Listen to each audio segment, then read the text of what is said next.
their own course, and I believe if EDS summoned Arvind Kejriwal, he should go and answer whatever the question which has been asked, which is going to be asked by ED. I think he should not evade now, because after what he evaded the questions of and he's not gone to for someone. My point is that if he has done nothing wrong, why is he being afraid of that? I mean, since last 1 month, he's having a campaign of that Nabi Kejriwal and I will arrested and I'll be released from the jail. Question is not right now. Right now, the thing is, if they summon you, they are going to ask you questions regarding the scam, because end of the day, the Secretary of Police clearly stated that in the presence of Arvind Kejriwal, the draft policy has been given to him. So the questions has to be answered by Arvind Kejriwal.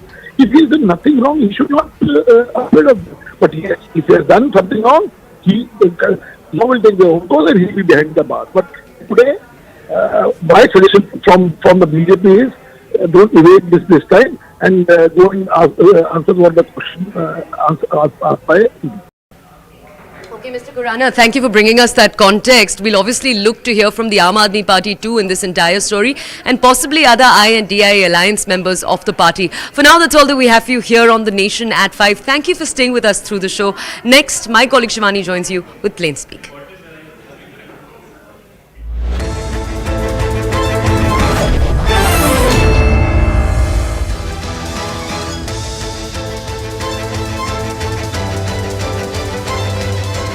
Welcome everyone. Thanks a lot for staying with us. You're watching Plain Speak with me, Shivani Gupta. A whopping 92 opposition MPs have been suspended in this session of Parliament. Mind you, the first session in the new Parliament building. 14 MPs were suspended last week, and today 78 more members across both houses were suspended for unruly behaviour and for especially disrupting House proceedings with placards and more. The opposition has been trying to the government for a statement from none other than Home Minister Shah or Prime Minister Modi on the Parliament security breach. Earlier, Lok Sabha Speaker Om Birla did address the issue, but that didn't suffice for the opposition. So the eyeball-to-eyeball confrontation between the two sides has led to one of the highest number of suspensions taking place in one go in Indian parliamentary history. This, of course, gives the opposition the handle to say that government would rather suspend and, quote, kill the voice of democracy and opposition than make a statement, while the treasury benches have been pointing to the my way or the highway tactics of the opposition with the aim of derailing proceedings.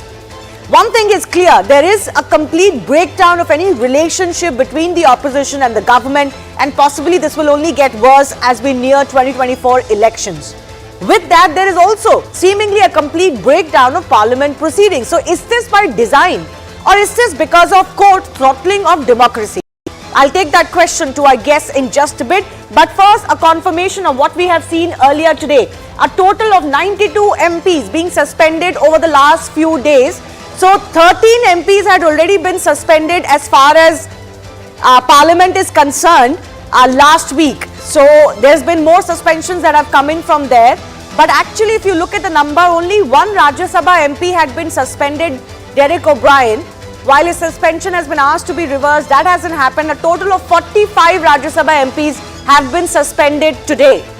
This is a breakdown of the Lok Sabha MPs, 46 of them that have been suspended from Parliament. Congress bearing the brunt of about 20, DMK 10 MPs, TMC 9, and there's of course other parties that have also suffered more expulsions.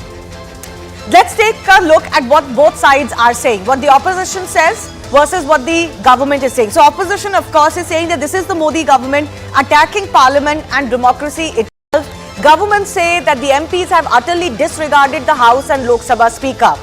Opposition says the MPs have been suspended to suppress the voice of the opposition itself, while the treasury benches say that suspended MPs were displaying placards in the House, which naturally is not allowed. Opposition says that they just want to know what steps are being taken to secure Parliament. Is their demand as innocuous and innocent as they make it sound? The government says that the opposition MPs were not letting the House function, and of course they allege that this is a tactic of the opposition to bring it to this kind of brinkmanship. The opposition has also gone on to say that the government is displaying an attitude of zero accountability that is left to the parliament from them. Government says that the opposition is insecure as they do not have any other agenda against this government, especially ahead of next elections. Now, mass suspensions are not new, but as I said, this high number of people being suspended in one go or in a couple of days because of one continuous issue in one session is possibly unprecedented. So in the past, in 1989, 63 MPs were suspended from the Lok Sabha. This, of course, was under the Rajiv Gandhi government when the Thakur report on Indira's assassination was being tabled. In 2019, under this government, 45 members were suspended for unruly behaviour. In 2014, before the Modi government came to power, under the then UPA government, 16 members were suspended in one go. In 2013 too, under former UPA government, there is an incidence of 12 members being suspended for 5 days. In 2021 though, one of the more latest examples is when 12 members from across opposition ranks were suspended for court violent behaviour. Many of our viewers would remember this is when MPs were caught on camera assaulting a marshal inside the house, and it had become a very ugly episode. Now, these kind of instances can be seen as a marker of a more polarized polity or a sign that parliamentarians' behaviour has gone down over the years, because the kind of disruptions that we are witnessing is unlike a thing of the past. Now, rules for parliamentarians are also very, very clear. They have to follow certain protocols. They have to adhere to certain rules. What are those rules? First of all, they cannot be interrupting others when they are talking. They also have to maintain silence or some sense of decorum inside the house. Importantly, and this is where today's disruption becomes important, they cannot be displaying any placards or be tearing up documents. So today the major cause has been the fact that they've been using placards, which is not allowed, and they had come prepared to do so. They did not listen to the speakers when they said, let's not do this and move on. Now, the chair can direct a member to leave the house. They can also name an MP for willful obstruction, continuous disruption, and a motion can be moved to suspend that said member. And under Rule 374A, a speaker can automatically suspend an MP for 5 days. And of course, both in Lok Sabha and Rajya Sabha, the chair has been using that rule to suspend MPs. When we talk about this Parliament showdown, is it not a sign that there's been a complete breakdown of Parliament functioning, and exactly who should be held responsible for that? We take that forward with our guests in just a bit.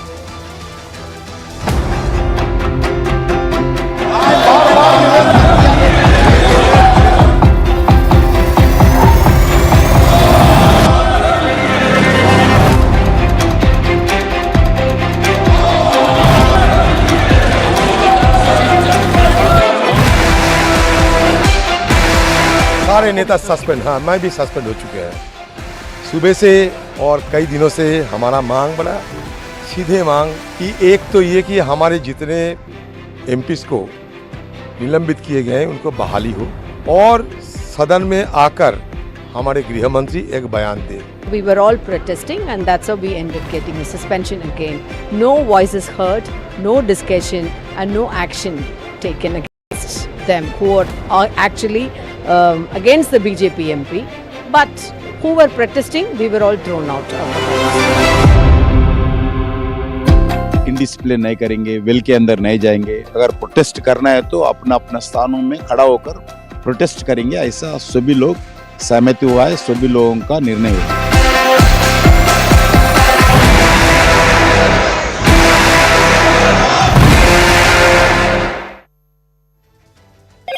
Hello, Moto.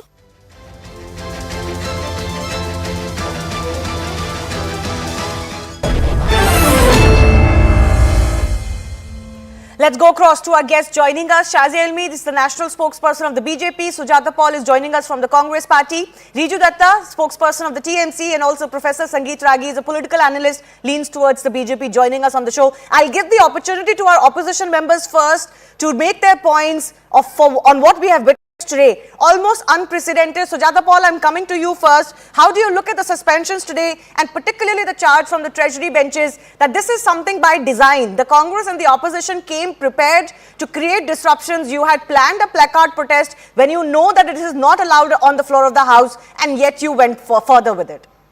This is certainly done by design, and by design of the BJP. The BJP does not want any voice to be raised against Mr. Modi, against a security breach, against any issue. What is the parliament meant for?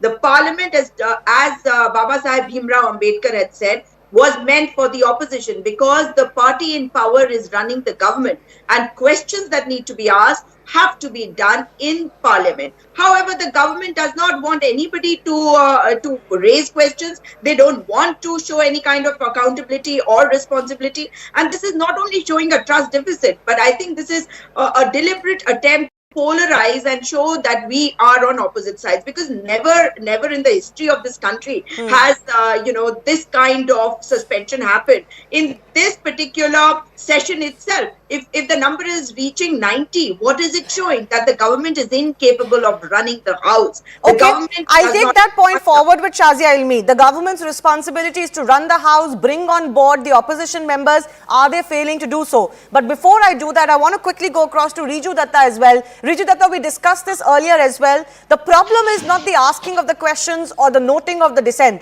The chair itself are saying, the speakers of both house itself are saying that this is not the way to do so. We've seen the pictures from earlier today as well. When you keep pushing the chair or the treasury benches, what else is the chair supposed to do if you disrupt and not just ask questions? Well, Shivani, it's a matter of life and death. The custodian of Lok Sabha security is the Speaker of Lok Sabha, and he has said in his work to keep the parliament secure. Let's keep the politics aside. What is the opposition collectively asking for? Two things. Point number one, the Pradhan Mantri has spoken about this in an event program. The Home Minister has spoken about this terrorist attack on the parliament on another conclave of a national channel. So what is stopping the Pradhan Mantri and the Home Minister from coming and talking about inside the parliament? Why are they absconding from the parliament? God knows. The second question, the BJP MP who gave the pass to these terrorists to infiltrate the parliament should be expelled. These are the two things that the opposition is asking, and I leave it to your viewers to their wisdom that are these questions unjustified. No, but that's exactly the question I asked you, Riju. The questions are not unjustified. You said the chair has failed in its duty to keep the Parliament House secure. But the chair has responded. Om Birla, Lok Sabha Speaker, addressed this issue twice, including today. Now, my point is, I disagree with what has happened or should happen. But what is the way forward if you're not going to listen to what the Speaker has to say? Is it very difficult or is it very unjust for demanding the Home Minister to come and speak? No, it isn't. It's not about the quality of that demand. Riju, you're not getting my question. It's not about the qualitative aspects of that demand. It's the manner in which that demand is being posed. Now, okay, then if the opposition cannot ask questions and apparently the conduct and the manner is wrong and you suspend 92 MPs, then might as well let go of this new 5-star parliament.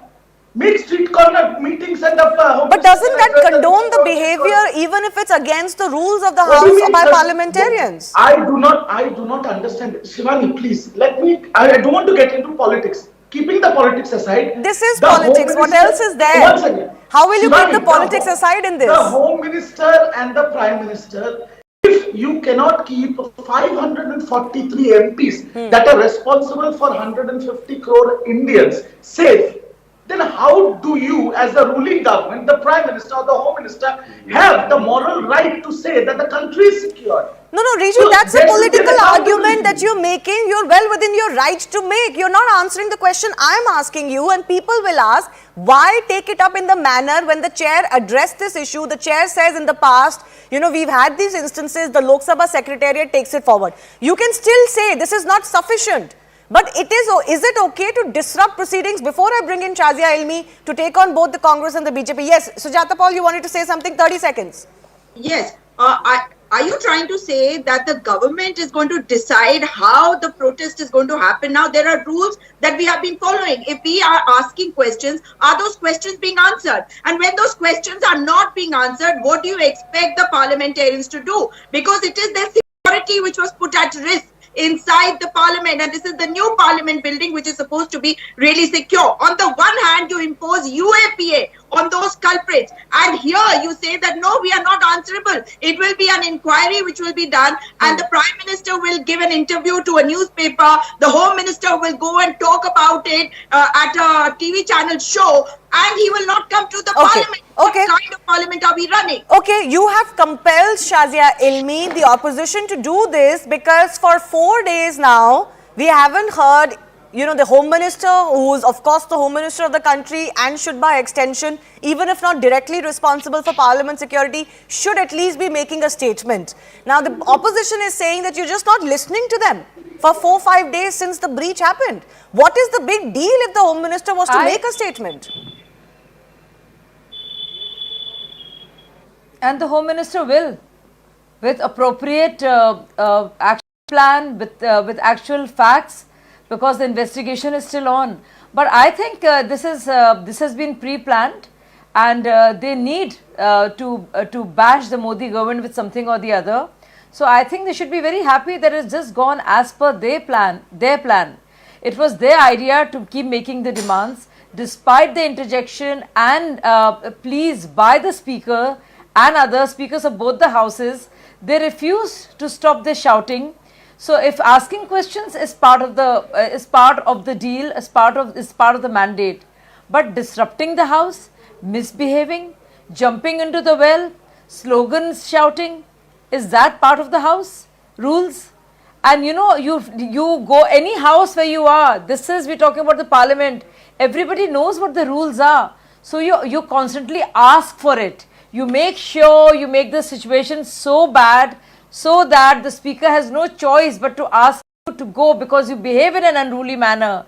And as part of a preordained, pre-scripted, pre-rehearsed speech, you say, see, they're not letting us speak. Okay. How convenient is that? Okay, I mean, but Shazia, can I just ask? How clever Can I just ask, you know, yes. last week and we were being told, we were expecting... No, I have not finished. Yeah, very quickly. No, I'll finish. First I'll finish.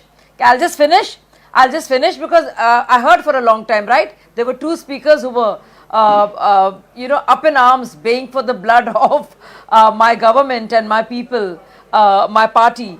So I want to ask them that, you know, if you go to the house as parliamentarian, there are rules there that are spelt out.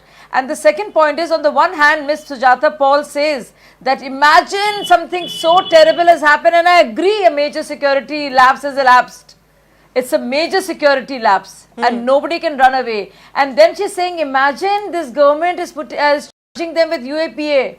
So on the one hand, you say how serious it is. On the other hand, you're angry with the government for having such serious I don't think that's what she meant. But I want to come in now. Shazia Ilmi, very quickly, before I let them respond. Once again, Sujata Paul, once again. Shazia Ilmi, you know, you said the Home Minister will speak and there will be a right time for it. Last week, when this intrusion took place, we expected that maybe if not on that day, the next day the Home Minister will speak. That's what we were hearing. Then we heard that maybe Monday the Home Minister will speak. Monday has come and gone in the House. He hasn't. Why not bring the opposition on board and tell them, okay, you know, this is the day the Home Minister will be speaking? Does the opposition know when he's going to speak? You know, so that would be, it would be very naive to think that, you know, opposition will come on board when the plan of the opposition is, and this is part of the script, how they will, you know, play it out in the parliament to make Modi government look bad. Then it's happening as per plan. And Amit Shah ji has said, let me come up with something to say, something concrete, with facts, with all the elements of the plot in place. That's not what he said. Research about I don't know where you're quoting him from. So that's what he said earlier. That is what the Prime Minister has said. But you keep demanding it, knowing very well that he will only speak when he has something to say concrete about the matter, and you make a little story and a song and dance, and you play that script out, and then you say, see, and all preordained, pre-rehearsed, pre-practiced speeches being given by all of them. Sangeet Ragi, चल गया, खुश हो जाइए, तालियां बजाइए. I want to go across to Sangeet Ragi. You know, over the weekend, the Speaker of Lok Sabha wrote to the opposition members. He said that at the time of the inauguration of the new building, we had resolved that we will refrain from bringing placards inside the house. We will not create ruckus in the well of the house. So do you believe that the opposition is guilty here of using this parliament intrusion to kind of breach that trust and understanding that the speaker had indeed initiated, especially when comes to the first session in the new parliament building? Or do you not agree that the opposition is also fundamentally right that when for days their demands go unnoticed, unresponded, they have to resort to this? No, it would be wrong to conclude that the opposition demands haven't been acceded by the Treasury bench.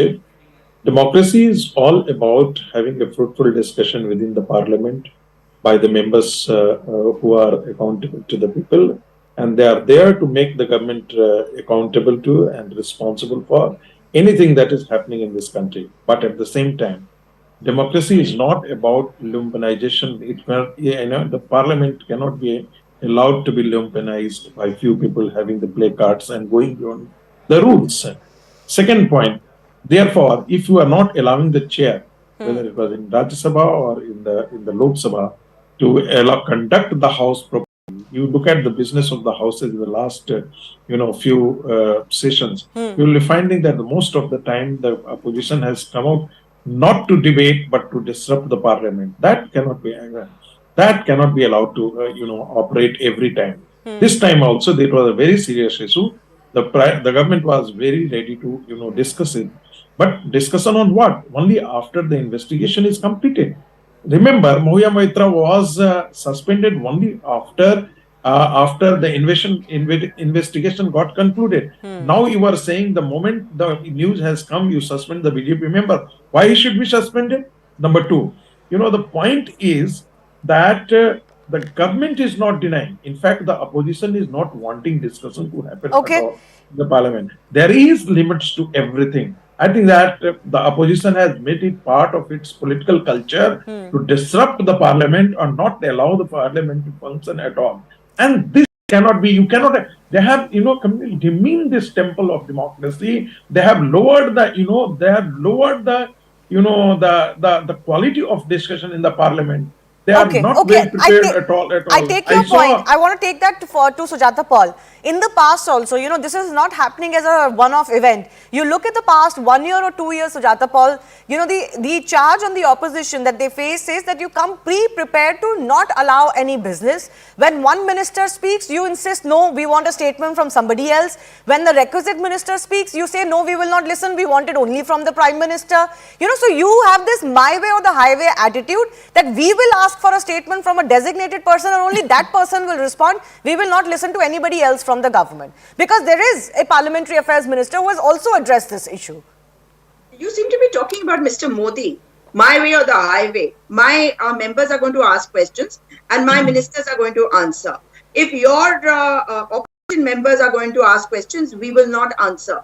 And we will take on priority what we think is right. When you can suspend so many MPs, why can't you at least answer in terms of what has happened in case of Mr. Pratap Simha? But no, there will be no answers to that, no accountability. It was the Prime Minister who said that this parliament is secure and it is really better than the previous one. You remember Arun Jaitley ji? He said that running of the house is the responsibility of the government and the government is failing. This was in the time of the UPA. Now what is happening? Never ever, in the history of independent India, have so many members been suspended in one session and one go. And if you look at the entire number throughout this session and in the previous session, the number just goes on increasing. Okay.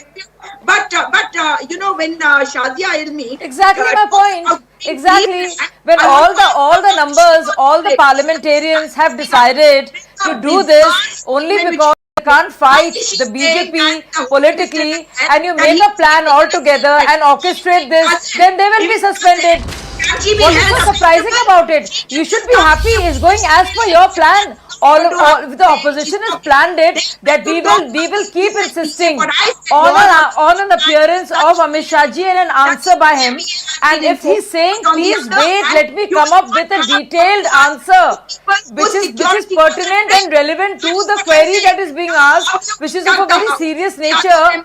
And when he refuses to do that, he doesn't go by your agenda. You will all misbehave and indulge in unruly conduct. When you indulge in unruly conduct, the speaker will have no choice. So much so that, Mrs. Jagdeep Dhankar asked Mallikarjun Kharge to meet him in the chamber. And Mallikarjun Kharge refused to meet him in the chamber. Just look at the way they're running. Look at the way they're trying to create this situation. Okay, I get your point. One second, let me just come in. I want to go across to, don't speak over each other. I want to go across to Riju Datta also. Riju Datta, I'll ask you the same question. The charge on the opposition is that you are obstructionist by design. The government could answer something. You will say, we are not satisfied, we want so-and-so to answer. There has been an instance when a minister was speaking, the opposition either walked out or was flinging papers in the direction of the minister. Now, it cannot be like that. And the instance where the speaker, the vice president, Rajya Sabha chair has come out to say that, I invited people to come and meet me, and the opposition is refusing to even meet me. So then, why would you not face the charge of being obstructionist too? If you go to a restaurant and you get bad food, will you call the chef or you will talk to the darbar? Is this a restaurant you're talking about? This is not a restaurant.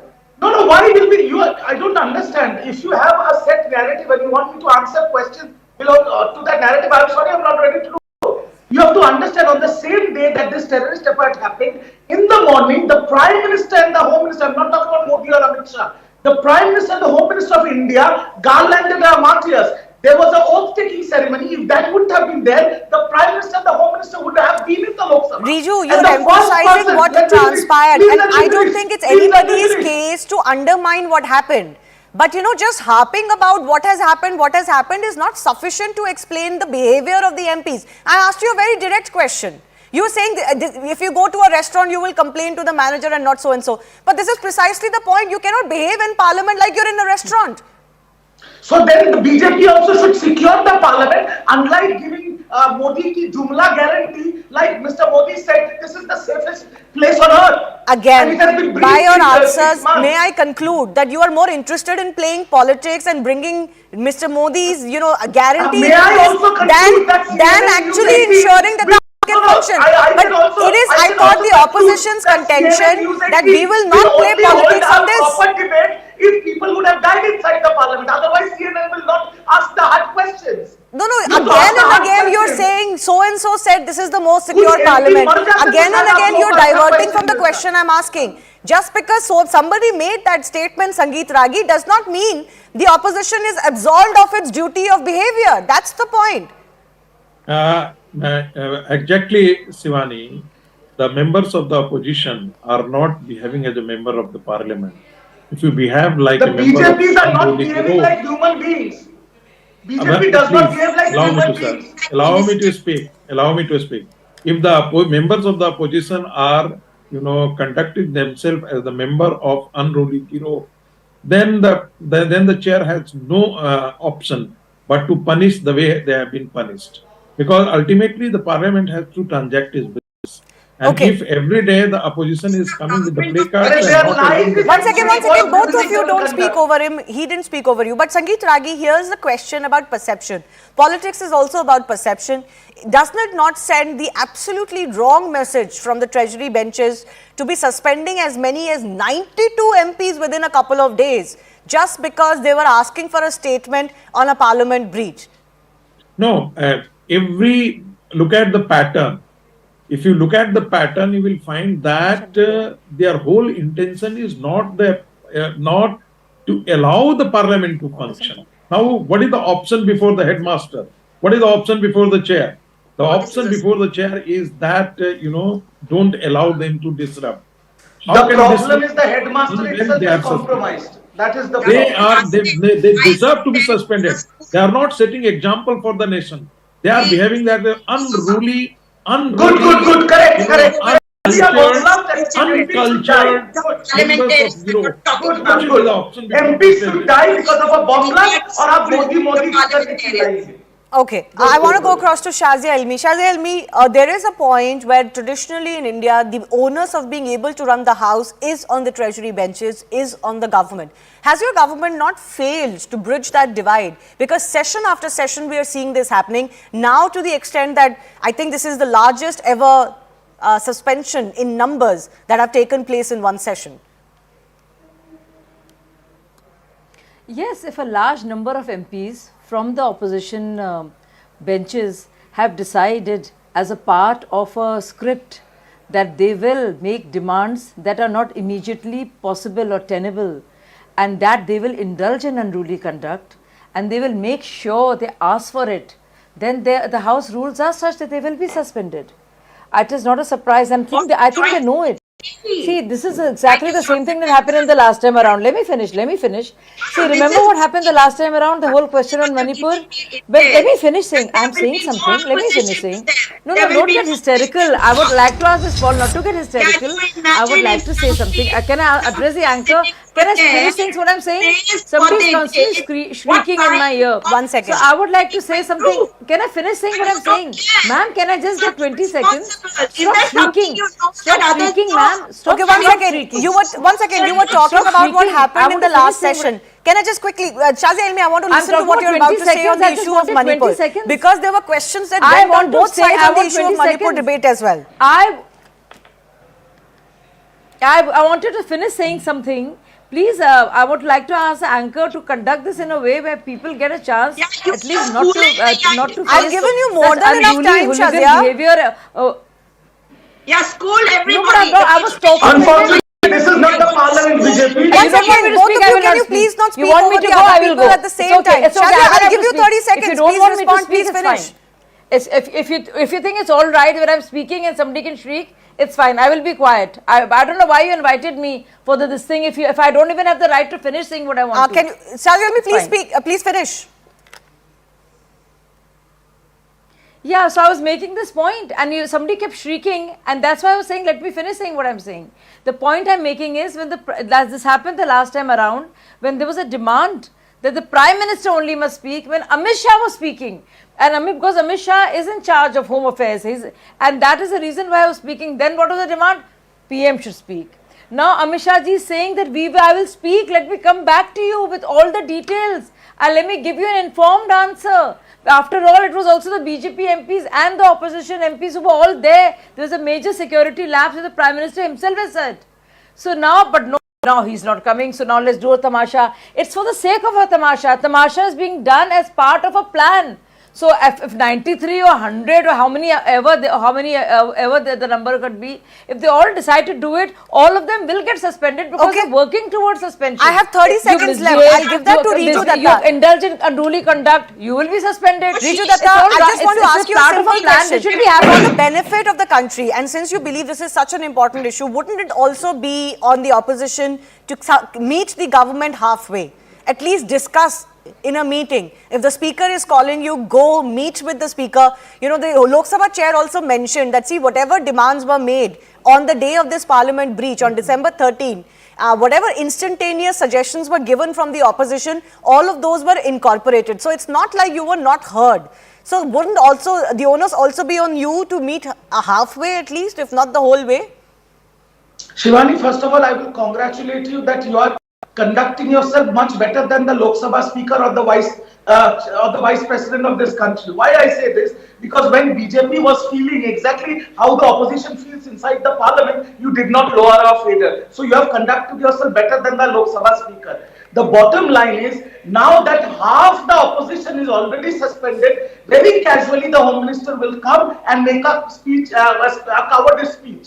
Because he understands that they have made the biggest probable folly in their government ever. Riju, wouldn't it have been not fair? Riju, wouldn't it have been fair that you could have allowed the Home Minister 5 days a week, whatever it took for a preliminary investigation to get over, so that he can actually present something in front of you? Shivani, I will ask you the same question, and to your viewers, that if the pass would have been issued by a Congress or a TMC, you're diverting what I'm asking. Then what will happen? No, that's a hypothetical question. In any case, I can't get into this. I can't predict what would have happened. I've run out of time. I do thank all of our guests for joining us. Time for a very short break. Some of our guests will continue with us. On the other side, we're looking at the Congress's massive Donate for Desh campaign, a first of its kind crowdfunding campaign by such a big party. But is this move an effect of the raids that have been conducted and the recovery of 350 crore plus that has been made from their MP Adhir Ranjan Chowdhury? That's a question we take forward. Hello, Moto.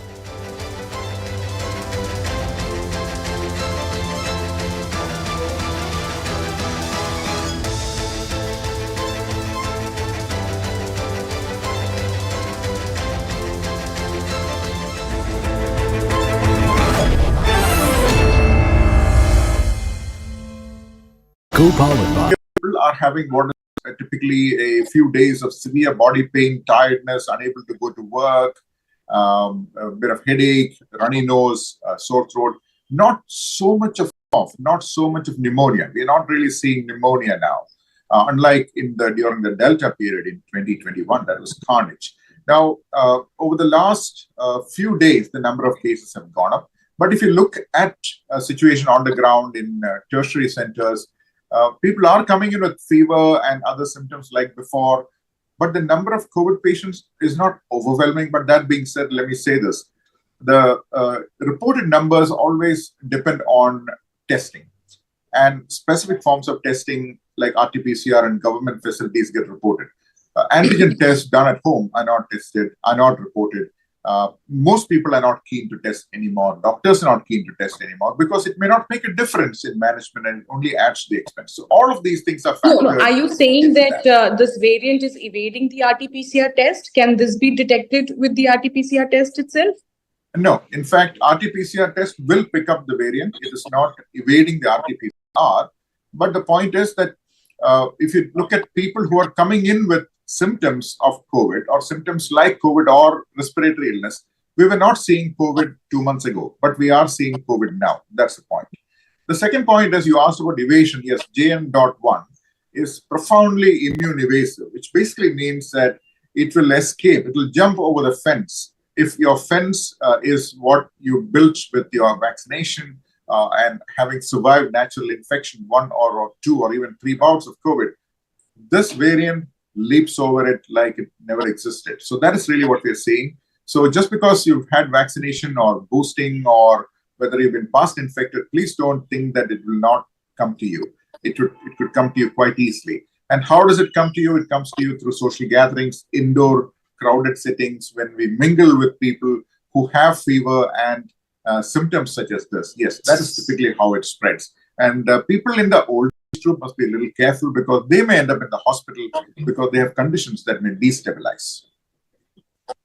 All right. What do we know about the symptoms of JN.1 and what are the precautions that one can take when it comes to JN.1? Because we are seeing that this is the same variant that is doing the rounds in US and Europe.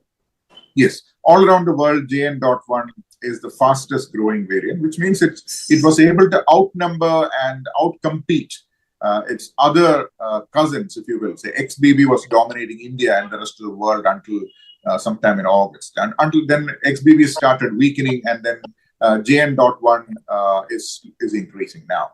In terms of symptoms, it can range from no symptoms. For instance, as I mentioned, somebody who walks into a transplant facility gets tested for COVID just for safety reasons. They may discover that they're COVID positive without really having symptoms. Secondly, as I mentioned, younger and healthier people tend to have flu-like symptoms, which is not cold, but severe body ache, stopping them from going to work for at least a few days.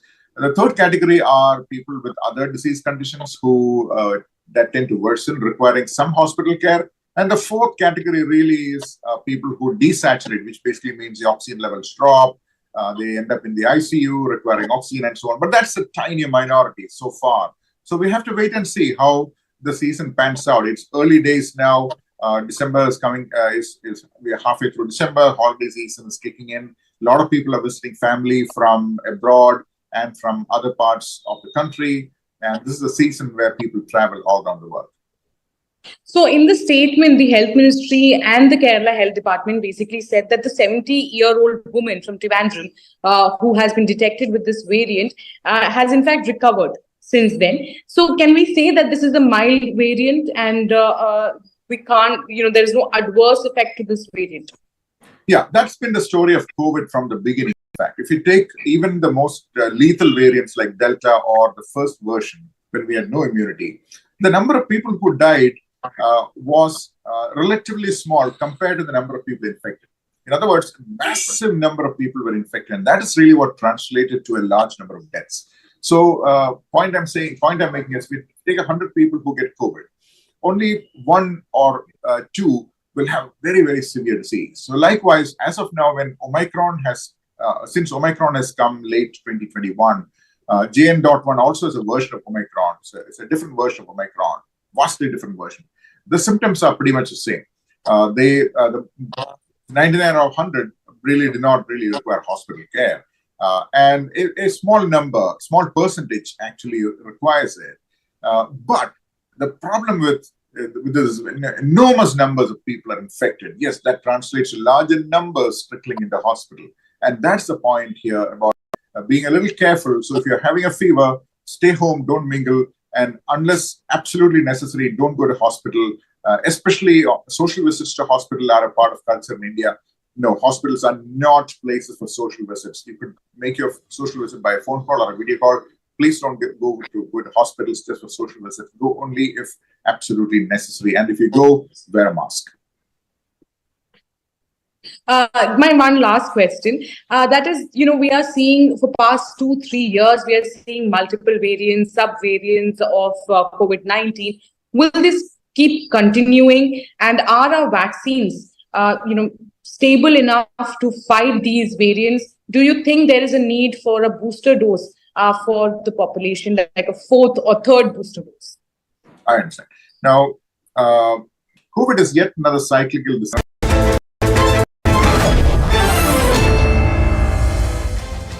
Welcome back. Just ahead of Lok Sabha polls, Congress has launched a crowdfunding campaign to generate funds for 2024.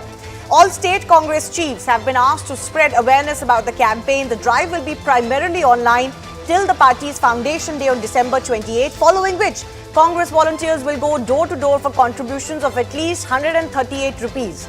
Now, why 138 to be precise? Because Congress is completing 138 years of its existence. Now, this move has sparked a mega political war of words. BJP terming this move as an attempt to mobilize black money or fund the dynasty. It's also interesting to know that the campaign comes at a time when Congress MP Adhir Ranjan Chowdhury was raided by IT department and 351 crores were recovered from him in cash. So, is this crowdfunding by Congress an effect because of the raids on Adhir Ranjan Chowdhury? We'll take that question forward in just a bit. But first, let's understand what this Donate for Desh campaign is. This is, as I mentioned, an online crowdfunding program to generate party funds. The funds, we are told, will be used for the upcoming Lok Sabha elections in 2024. The Congress claims the campaign is inspired by Mahatma Gandhi's Tilak Swaraj Fund, which was launched during non-cooperation movement against the British. The Congress also says that they aim to build the country with the help of the common public by using this money. On occasion of the launch, Congress chief Mallikarjun Kharge donated 1.3 lakh rupees while launching this campaign to kick it off. Now, the BJP has went all guns blazing against the Grand Old Party after the launch of this campaign. Their official handle wrote that this is a move to solicit black money like Dheeraj Sahu's kind. Amit Malviya, IT cell chief of the BJP, claimed that this is an attempt to siphon off public money and enrich the Gandhis. Union Minister Kiran Rijiju has said that this scheme should be named as Donate for Dynasty and not Donate for Desh. Former Minister Mukhtar Abbas Naqvi claimed that Congress and corruption are made for each other because of this campaign, while Shehzad Poonawala of BJP said that Congress wants to loot the public, the people of the country. Now, interestingly, a battle of the domains is ongoing between the two. While Congress launched this campaign under the banner of Donate for Desh, their campaign link is actually donateinc.in, which leads to the Congress website. But in an interesting turn of events, the BJP, they reserved the handle or the domain donatefordesh.org, which actually, if you click on it now, leads to the BJP's website. So did the Congress miss a trick by not at least buying out the domains Donate for Desh, which is the slogan under which they have launched this crowdfunding campaign? The larger question we ask is this: so soon on the heels of the Dheeraj Sahu recovery and raids, is this campaign at least running the risk of being tied with it. We'll take that forward with our guests.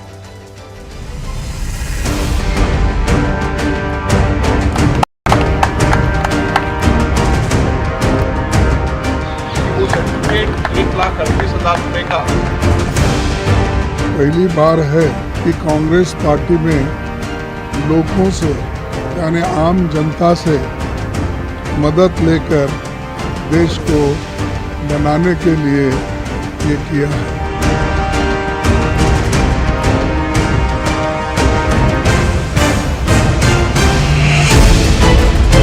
60 वर्षों तक jeep scam से लेकर Agusta Westland scam तक, national Herald scam तक आपने देश की पाई पाई लूटी, लाखों करोड़ों रुपए का गबन किया, लूट फ्रॉम देश किया, और आज आप कैंपेन चला रहे हो डोनेशन फ्रॉम देश।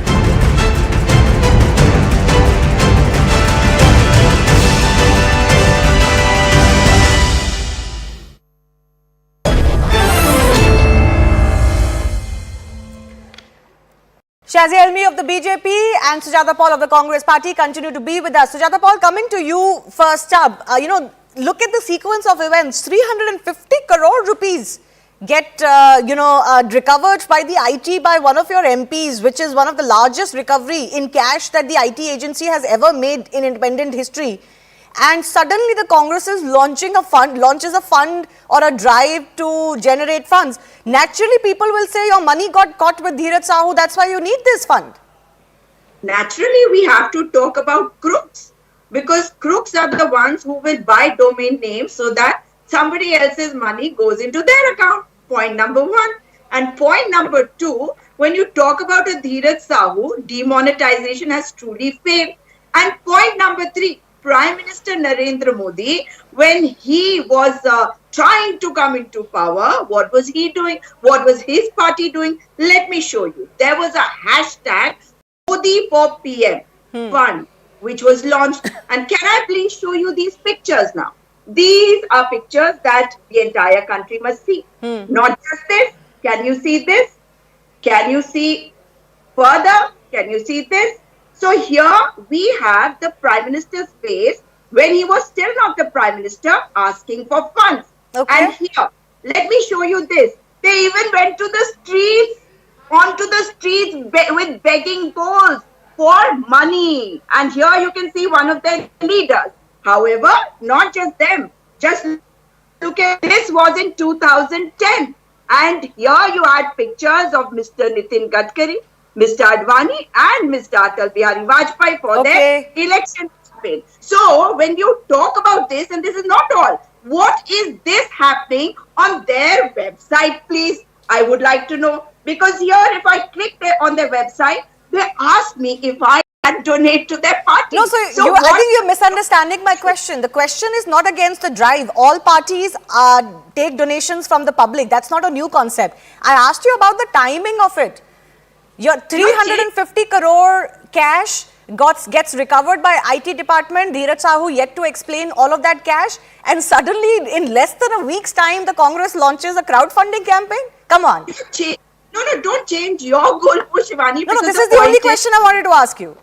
Okay, so if we are collecting money, why should the BJP have a problem? They have collected enough money and they're not transparent about it, because they've got more electoral funds, electoral bonds than any other party. They have money coming in from everywhere. If you remember, the money that was recovered from various places in the entire country after demonetization, they were majorly the BJP. And if money has been found somewhere, money was also found Piyush Jain. That was 257 crores, 25 kilos of gold, 250 kg of silver. What happened to it? All this money. No, so the BJP has money is not in doubt. Certainly they have a lot of money and they've been a very successful party over the last 10 years. But that doesn't answer the question I'm asking you. How will you go to the public and say, why do you need these funds now? What triggered this campaign? I'll come back to you. But Shazia Elmi, please respond.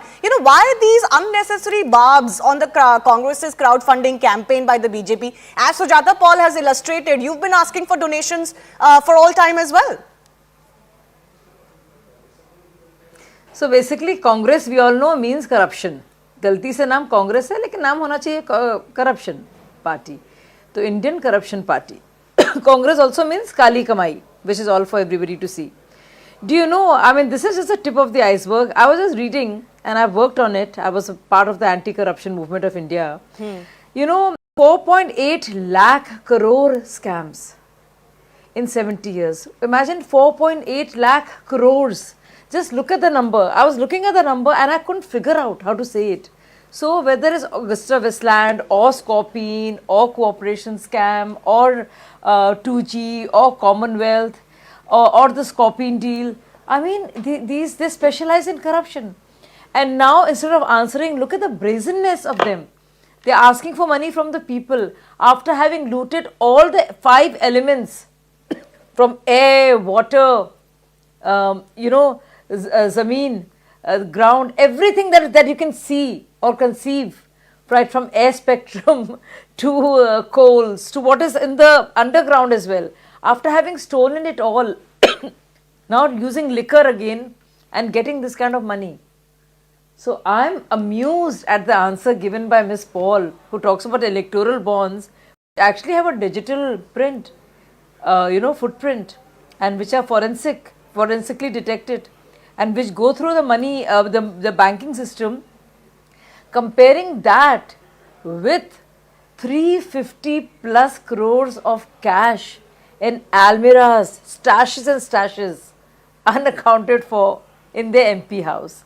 I mean, such is the level of brazenness and complete shamelessness. Okay. And then to rub salt on the wounds of common people, poor people of India, you will ask them for money. I mean, it's a height. It's really something, I marvel at the audacity, at the brazenness and the utter shamelessness of this party. I mean, how low will they fall? How much will they cheat and loot and plunder and think they'll keep getting away with it? No, but if they get really money have to through have this a hope. crowdfunding, Shazia, I get your point. Really You're linking the image of the Congress and Congress governments with corruption with this crowdfunding exercise. But if the public was to willfully donate, if the public was to willfully donate, then that's not corrupt. It's a link. I'm not linking. No, I'm not linking. I want to correct you. I'm not linking the two. There is a link. He is a Congress Rajya Sabha MP whose brother was a Lok Sabha MP from Ranchi. So I'm not linking it. They're linked. They're from Congress. No, okay. Look, I get that point. Money. My point Black is that money. there is a larger issue The loot. Of perception of the Congress party that has been in power the most, Sujata Paul. For 60 years out of 75 years of independence, it's been virtually Congress rule. How can Congress now convince the public that suddenly 10 years out of power, and that too just from the center, not in states. In states you've had governments, you've gone so bankrupt that you need crowdfunding to run your election campaign next year? Certainly, we haven't collected money like the BJP has and built lavish offices all over the country. Just the amount of wastage that they have indulged in. How much of money is there in the electoral bonds and who is giving them that money? Nobody will ever know. From where money comes into PM Cares Fund, nobody ever knows. However, let me show you. No answer. Loot का क्या किया भाई? क्या हुआ loot का पैसा? Lutiers loot. Lutiers loot कहाँ गई भाई? कहाँ गया पैसा? From where this money? Where's the Lutiers loot, ma'am? Where is Lutiers loot? Okay, one by one. Let Sujata finish, please. No, Miss Paul, no answer. No, you will not loot is, not to be found. But because it was No, there are more stashes of cash to be found. We will not talk about it here. Miss Paul, Here Miss we Paul, very sad. You in don't between, fool the there's people. something wrong And with your brain. this is thinking that everybody is a fool who will just watch your corruption. Okay, one second, let me come in. Shazia, let her finish. I want to listen to what Sujata Paul is saying. Her voice is breaking when somebody is speaking over her. Yes, Sujata Paul. My question to you is this. You keep raising, the Congress party keeps raising the issue of transparency in electoral funding. Now, can you tell our viewers exactly how transparent will these donations be? You want to know who donates to BJP via electoral bonds. Should the public not then ask of the list of donations that you get or the people who donate to you through a crowdfunding? Certainly, and whoever is going to be donating, these are all going to be as per the laws of this country. We're not running away from that. In fact, whoever is donating, that person is going to be getting a certificate as well. So we can't be hiding anything. And the entire list obviously will be in our account books. We are not going to be hiding from anything. We don't hide. The fact is that when we are collecting money, why is the BJP so perturbed? When they are collecting money, it's okay. And they'll tangentially No, we're not perturbed. We are very amused that after looting the people, you want to loot them more. We are very amused. BJP is extremely amused at the vulgar brazenness of your party, which loots the money so shamelessly for the dynasty and keeps on wanting to more. Okay, one second. Shazia, I'll give you an opportunity. Just hold on. Let her finish. Shazia, I'll come to you. Yes, Sujata Paul, please finish. She keeps speaking out of turn. I'm giving you 30 seconds.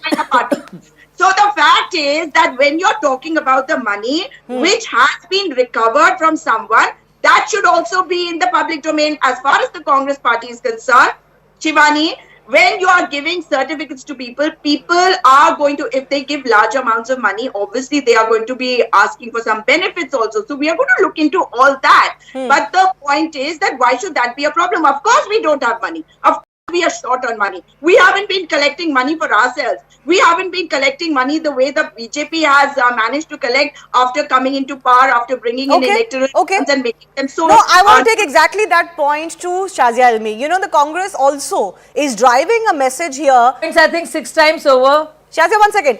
The Congress is also driving a message here. That she's right. No, I just want to finish. I want to finish saying...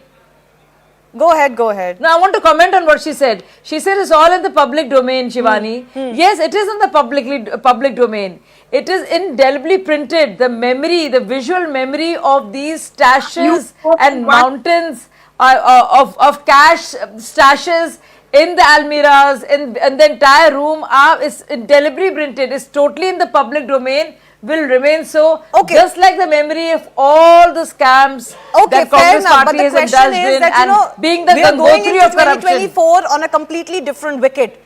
BJP versus Congress. Congress is no longer the larger than life, dominating party of the country. The BJP has taken that position. And the Congress is also driving a message that, see, the BJP is largely funded. It gets funds through electoral bonds. Nobody else is getting funded since Modi came to power. And we have to do this in a very, transparent manner, in an honest manner. We have to come to you for our party funding. They're driving a message that if political parties have to compete against the BJP today, this is what they have to resort to. And there's no shame in it.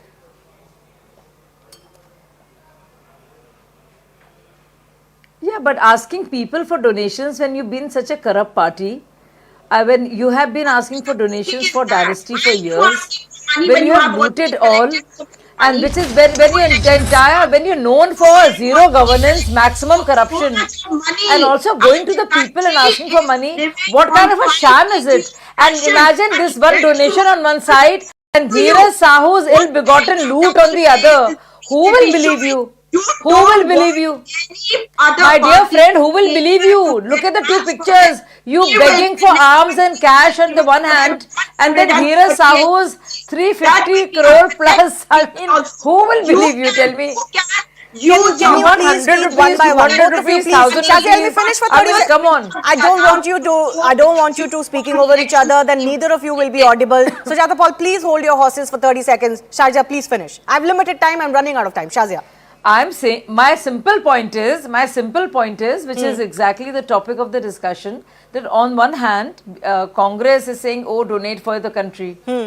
I see that. So imagine this picture and imagine the another picture that is just there adjacent to it, parallel, is running in parallel tracks in people's minds about stashes and stashes of wealth, ill-begotten wealth, black money, Dheeraj Sahu, Congress MP, right there, and the other side, give us some money. Okay. Who will believe? Okay, let's leave it to the public court. Let's leave it to the public court. Ultimately, the proof will be in the eating of the pudding.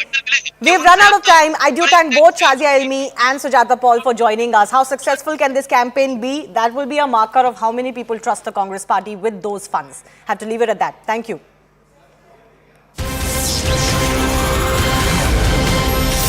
Just enough time for a quick breaking update. Very heavy rains under the influence of cyclonic circulation have lashed 4 districts in Tamil Nadu. The visuals on your screen are from Tirunelveli city, where a house has collapsed due to the heavy rains. Look at the amount of water on the street there and the entire building collapsing because of the lashing of the rain. Several areas of the districts are completely submerged. District collectors have advised people to ensure proper management of water in dams. Following this, the weather agency has also issued a heavy rain alert in Tamil Nadu for the next 7 days. A red alert warning of heavy to extremely heavy rainfall that has been issued in 3 districts, and orange alert in 5 districts. Let me go across to my colleague Purnima Murli, who's been tracking all the updates from Tamil Nadu. It just isn't ending for the public in Tamil Nadu. Purnima, what is the latest you're getting? How bad is the situation in some of the districts? Well, the 4 districts that have been badly impacted because of heavy to very heavy rains over the last 24 hours include Tirunelveli, Thoothukudi, Kanyakumari and Tenkasi. Tens of thousands of people have already been evacuated. If you look at the visuals on the screen, the situation is grim and it's only going to get worse, considering that the Met Department has predicted heavy rains for the next 24 hours as well. Many people have been evacuated and some of them are still stranded indoors, and boats are being used to rescue those who've been stranded. But many disturbing videos out, not just Chennai now. Even the southern part of Tamil Nadu is badly impacted, and the 4 districts' lives of many have come to a standstill because of the situation continuing to be grim. Many of them have been evacuated, but you can see the videos there. It's even worse than the Chennai rains that we've seen just a couple of days earlier. But collectors in these 4 districts have said that that it is going to get tough because some of them have been stranded. So the priority now is to rescue those who've been stranded. And disturbing videos are even out. One express train was stranded at Thoothukudi station, and over 1,000 passengers were also stranded. And now work is done to ensure that those who've been stranded for 22 hours in that express train, food is being given to them only now. So 21 hours of being stuck because of heavy rains. Finally, they've got some food from the government. All right. We hope that the rescue operations, relief operations continue at good pace. Purnima, thanks a lot for bringing us more on that. With that, it's a wrap on Plain Speak.